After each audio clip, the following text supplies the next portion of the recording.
What does it take to live a life of adventure? The truth is, the first step is always the hardest. That's the one that takes the most courage. But I've learned not to run from that fear and just do it. My Christian faith can be a little up and down, like any relationship. It has struggles and it has doubts. But it's so often brought light to a dark path, warmth to a cold mountain, and strength to a failing body. I remember crawling onto the summit of Everest and clearing the snow from my mask to see the curvature of the earth at the edges. But finding a simple faith that empowers my life, to me, that's been my greatest adventure. Got questions about life? Try Alpha.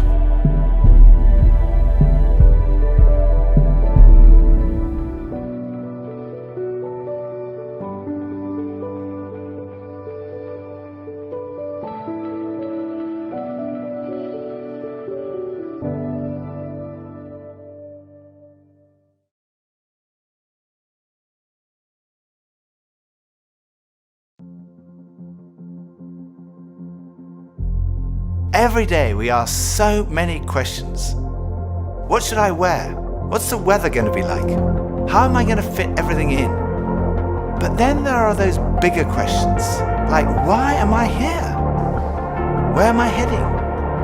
Is there more to life than this?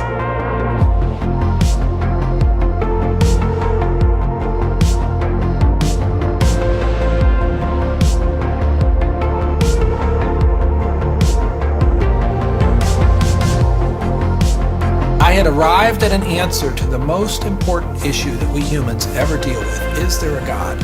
And I had arrived there without ever really looking at the evidence. And I was supposed to be a scientist.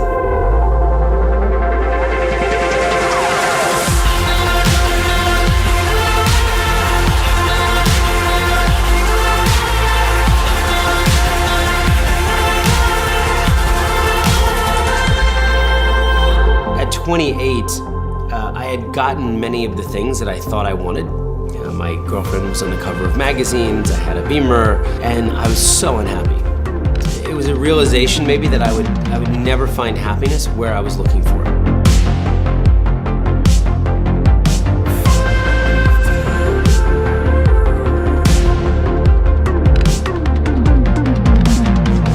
I think for so many years, I always just strived to be strong in myself. All I needed was me and my buddies and, we'd be like invincible. But the truth is, none of us are.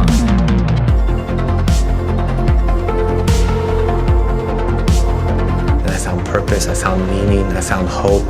God took something so broken and made it a beautiful art piece. Alpha is a place where you can be yourself. You can say what you think and challenge everything. No question is too complex or too simple. And what your point of view is as important as anyone else's. We are going on a journey together, an adventure to explore the questions of life, faith, and meaning.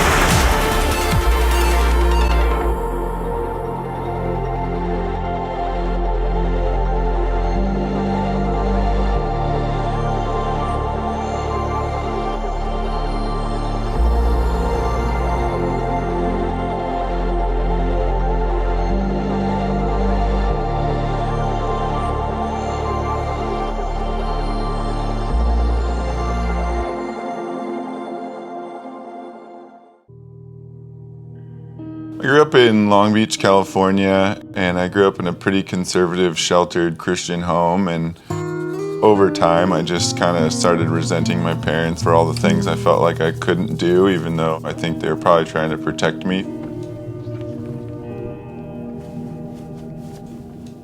I first started acting out just by lying, and lying just really escalated and just kind of got progressively worse and got into deeper and darker things as I got older. Probably around age 25, I realized that I was just going too far. I was losing control.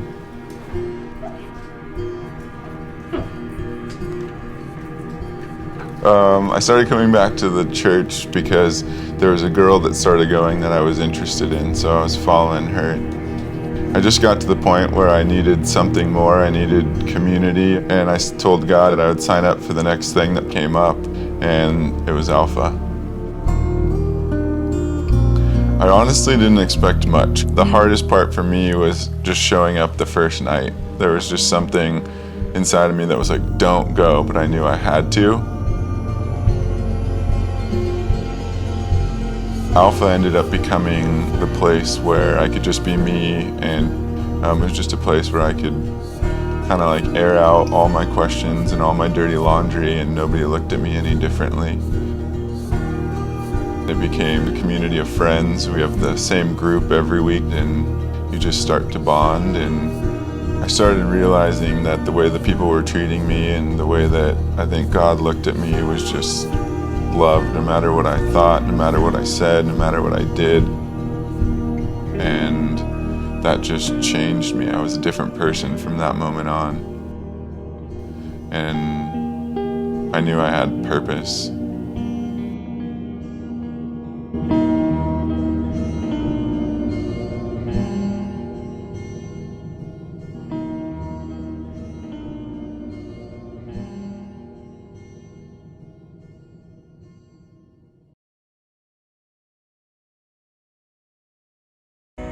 In the modern world, there's not much space for life's big questions.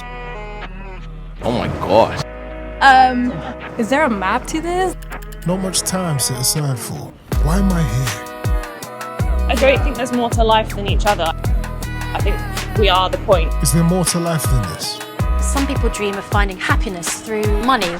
I like cars. Something awakened in me. It was a realization I would never find happiness where I was looking for it. Where's God in all this? Growing up, I've lost a lot of people. I would like answers for that. Are you real, God? What's the point in praying? What's the purpose behind all this?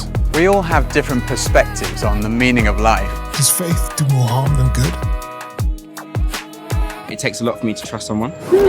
The Alpha Film series makes space for the big questions. Each episode unpacks a new topic and gives you time to explore what you think. Try Alpha.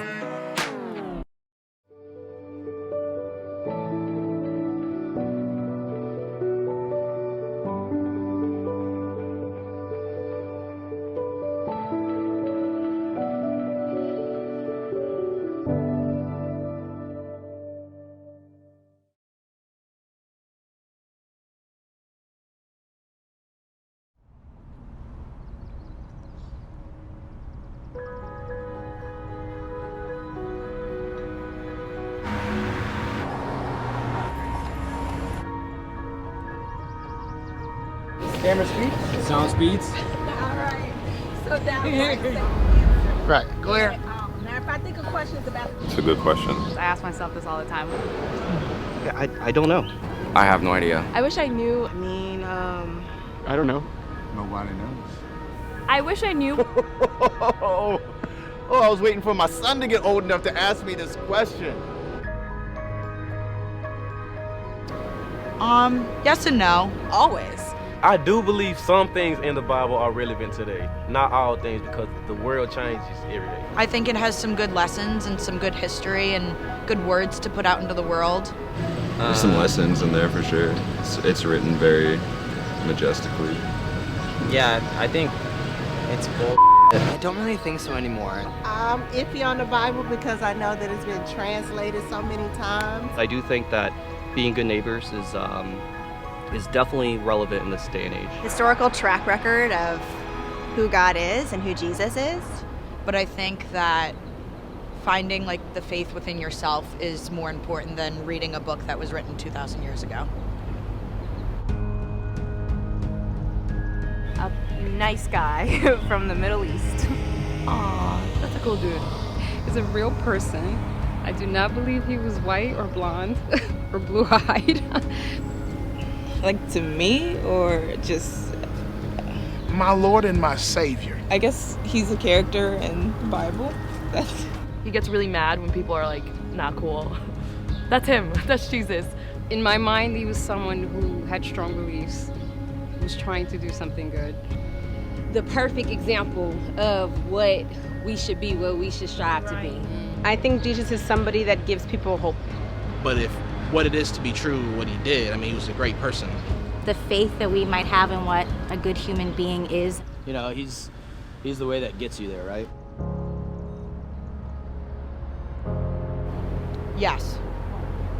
Sometimes talking to friends and family or your therapist just isn't enough. I tend to pray most when I feel desperate.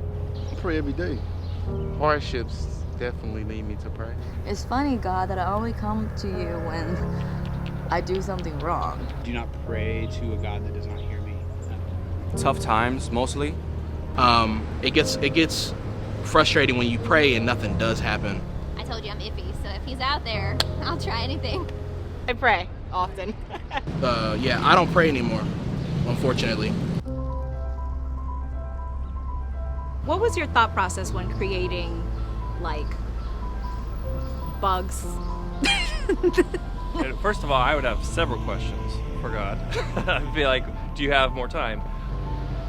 Why can't we all just coexist? But what is with the narcissism and the wars and all the conflict? Like, Why is empathy not easy to access? I feel like New Yorkers do this thing where they just look up and they go, you know, like, why now? Where have you been? If there is anybody there that's listening, can you give me some sort of indication that everything's gonna be fine? Love, yeah. Connection, whether it's to yourself or to a thing or a passion. I think interaction. It's to belong to something. Something. A little thing. A dog loving you. That's enough, you know? To be seen, to be held. Yeah, I agree with her. I think belonging, yeah. Connection. Compassion, empathy. Love. To feel understood, to feel heard. Love. I think it's love. So I think we search for that in so many different things. And once we find that, it's just a beautiful thing.